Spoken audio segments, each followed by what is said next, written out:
Hoy!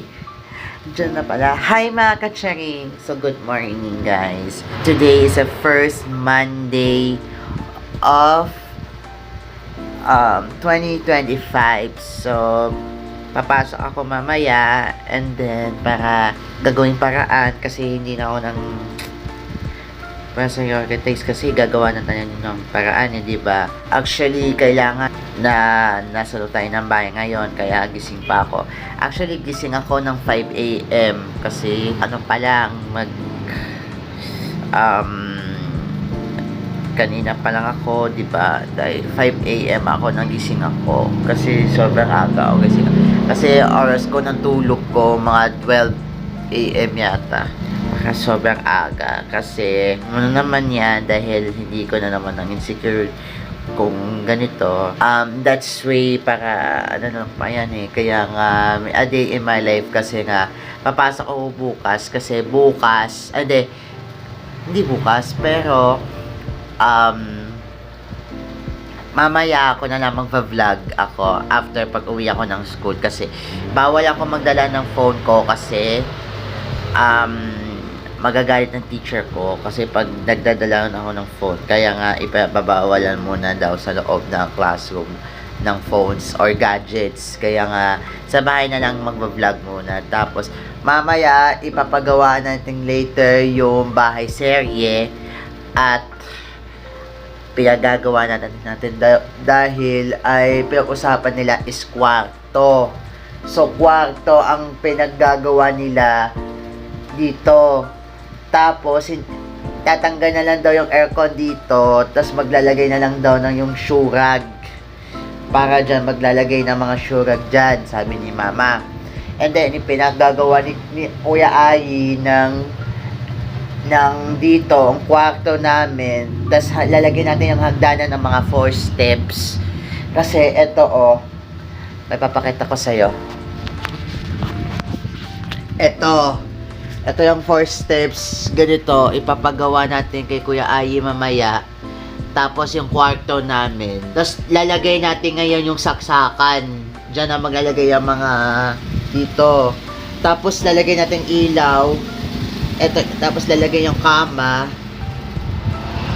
Ganyan, kaya may eklat. Tapos maglalagay din ang bookshelves sa bagong kwarto namin. Actually kasi para okay na yung pintura yung ginawa kong nung kahapon. Ayan. Ito yung pintura namin na ginawa ni Kuya Bro. Ayan. Kaya siya naka-color white daw ang bahay namin kasi sabi daw nila very aesthetic. Kaya dapat lang hindi ganun din para hindi na naman ng sikreto kasi sa kanila kasi pero kung gagawa yung aircon dito okay din ito na gagamit yung aircon tapos lalagay na lang dyan dito para doon na lang nalamig tapos sasabihin ko na lang is papagawa na daw yung electric fan yung may ilaw dito sa loob kung pwede na maglalagay dyan ng kama or foam lang doon ako ng kwarto namin. Kasi aalis si Kuya ng February, uuwi siya ng Batangas. Kaya ito na lang nalagay namin.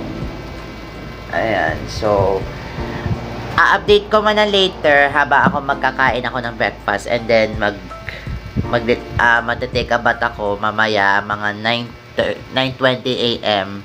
Tapos naka-uniform ako. So I'll be take you there later. Kakain ako ng breakfast. Bye! 2 hours later. So, hi mga kacharing. So, ito na namin breakfast, itlog and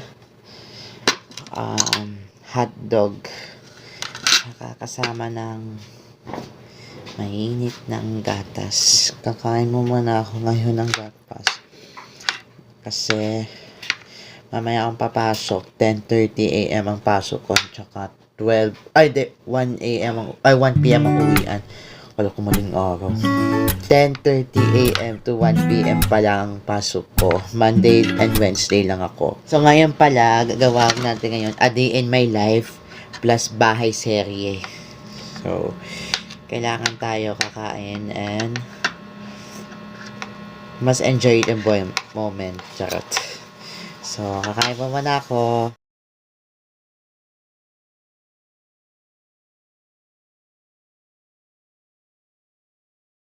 One hour later. So, hi mga ka-sharing. Ayan guys, kakatapos ko lang maligo and kakatapos ko lang kumain kanina lang at pahinga muna saglit kasi nga ang oras time check is 9:38 AM. So, wala pang antayan na natin yung tricycle kasi antay sila kaklase ko, sina Kim at Kyla. And ang oras ang pasok namin is 10:30 AM to 1 PM kami ang pasok.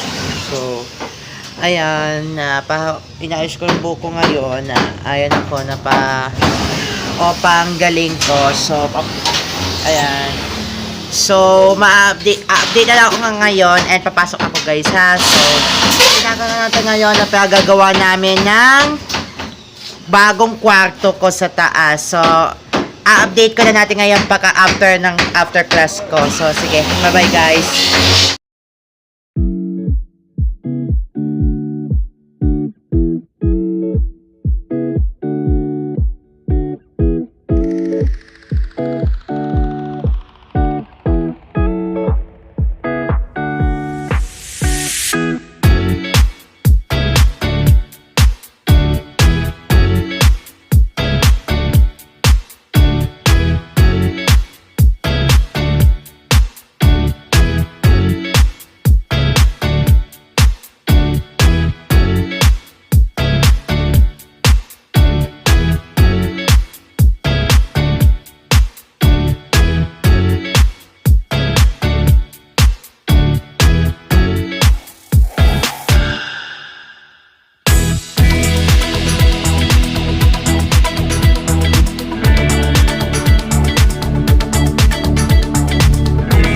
Moments later. So, hi mga kacharing, kagka-uwi ko lang, sobrang ang tagal ng sundo kasi nasa 2 PM na ako. Sobrang ang haba ng ang haba kasi yung yung oras kasi ang tagal kaya nag-late ako sa school. Pero okay naman, kaya late na naman pag-uwi or late ako sa school. Pero hindi naman okay, hindi naman mag-late. Kaya nga kaya napagod kasi ako, kaya nga wala na po napagailaman ginagawa nila kasi ito na pinapakita ko yung video kanina, yung pinagagawa namin yung kwarto ko. Sinasabi ko is yung merong ilaw dito sa taas and then yung sa sahig yung ginawa namin sa kwarto, tapos paggagawa daw yung saksakan, yung saksakan nila, tsaka yung kama. And then, gagawain na namin yon is yung bookshelves para sa paglalagay ng magazine ko.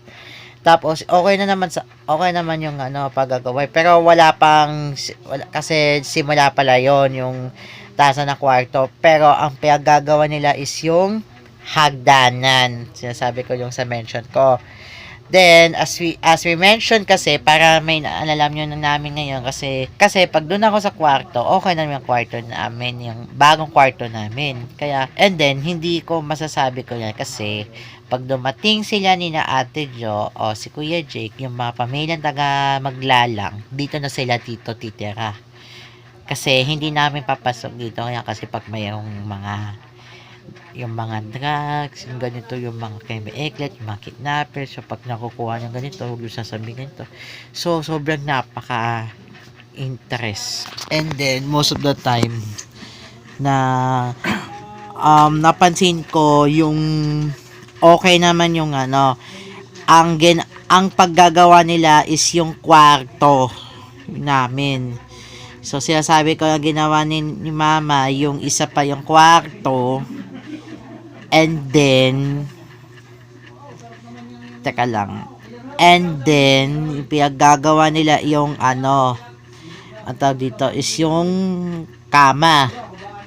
So, sinasabi yung kama, tas yung hagdanan, okay din yon. Tapos, dyan yung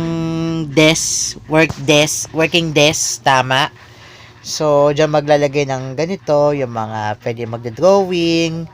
Dito sa side is drawing dito magda-drawing, sa side naman dito magla-laptop para hindi makakadelikado kasi pagdadali niya to hindi na. And then itatanggal natin tong yung aircon na to kasi sobrang kasi yung aircon namin eto ang pinagagawa nila yung aircon nila tatanggalin na to ipagagawa na natin shurag yung sinasabi ko sa mention.